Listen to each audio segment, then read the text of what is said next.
Maintenant, nous allons développer les web services REST, ou bien, entre parenthèses, API REST. Alors, ceux-ci, ils vont jouer le rôle de back-end et qui seront appelés par la partie front-end. Cette partie front-end qui sera développée soit en React.js, React.js, AngularJS ou autre.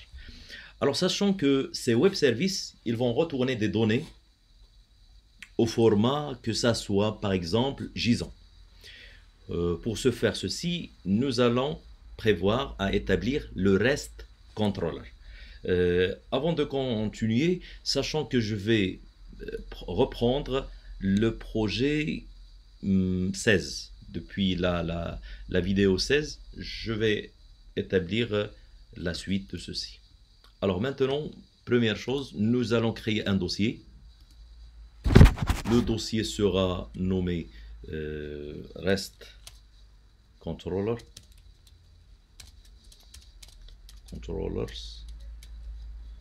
Ok. À l'intérieur, nous allons créer une classe. Je la nomme semblablement à ceci, Product Controller, mais plutôt Product REST Controller. REST Controller. C'est ça. Alors, elle doit être précédée par REST Controller. Deuxième point, puisque je veux, lorsque je vais ajouter à mon URL un API, alors dans ce cas-là, je vais dire request mapping entre parenthèses. Donc, toutes les méthodes, ils seront lancées dans /API. Okay. J'ajouterai une nouvelle annotation, c'est @cross_origin. Alors, à quoi ça sert ceci, cette annotation? Sachant, pour ne pas avoir d'erreur lorsqu'il y en a deux domaines différents, sachant que l'API, elle va être maniable, utile lorsqu'on aura un front-end avec un autre outil, React.js comme je l'ai dit, ou bien Angular, ou autre bien sûr. Donc, prenons React.js, son nom de domaine, ça va être localhost par défaut 3000. Pour le backend Spring Boot, par défaut localhost 80. C'est ainsi, nom de domaine différent. C'est ainsi, on aura une erreur. Pour ne pas avoir ce genre d'erreur, nous devons intégrer et autoriser les CORS. Les CORS, ça veut dire Cross Origin Resource Sharing. C'est pour ça qu'on a ajouté cette annotation. Et on poursuit. Maintenant, pour continuer le travail, donc nous devons injecter la dépendance AutoWired. La dépendance sera de quoi? De Product Service. Donc Product Service, soit la variable suivante. Et je commence par, je veux afficher la liste des produits. Donc get mapping. Elle va me retourner une liste. Donc une liste de quoi? Une liste, et je vais faire passer ici product. Je nomme ma méthode get all products. On n'aura pas de paramètres. À l'intérieur, qu'est-ce qu'elle va faire? Elle va nous retourner la variable qu'on vient de déclarer, point. Et c'est ainsi on peut visualiser les méthodes qu'on a créées dans le product service ou bien les services.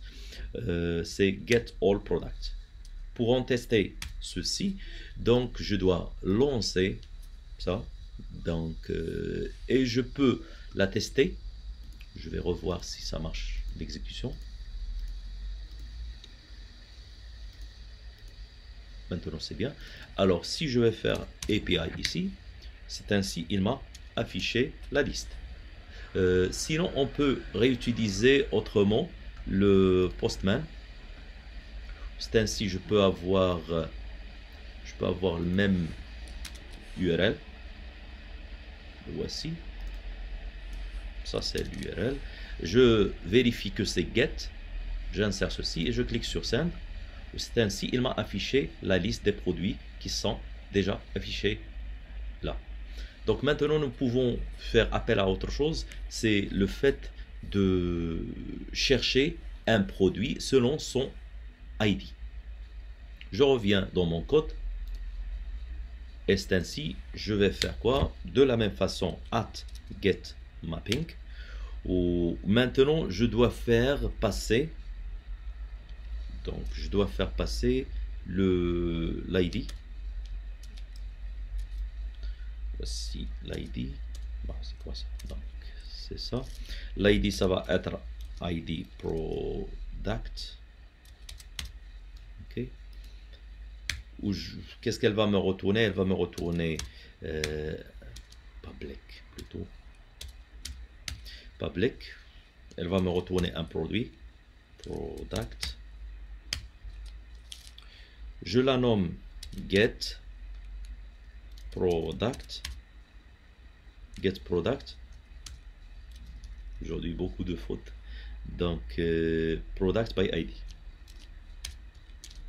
By ID. Et je vais faire passer la variable ici. Sachant que la variable, elle va être passée dans l'URL. C'est ainsi, nous allons faire appel à @path. Variable. Entre parenthèses, où la variable, c'est celle-là. Ok, donc je vais faire passer ceci ici. Elle est de type long et soit la variable, je vais dire le même nom. Ok, c'est ce que je vais utiliser au sein du code. Maintenant, qu'est-ce qu'on doit faire? Return. Nous allons faire appel à product service point get products by ID. Oui, c'est ça ce que je voulais. Et je vais faire passer cet ID là, point virgule. Et je revois l'exécution de ceci. Bien sûr, on a fait passer slash et je veux faire passer juste le 10. Par exemple, je clique sur et il me l'a affiché 10.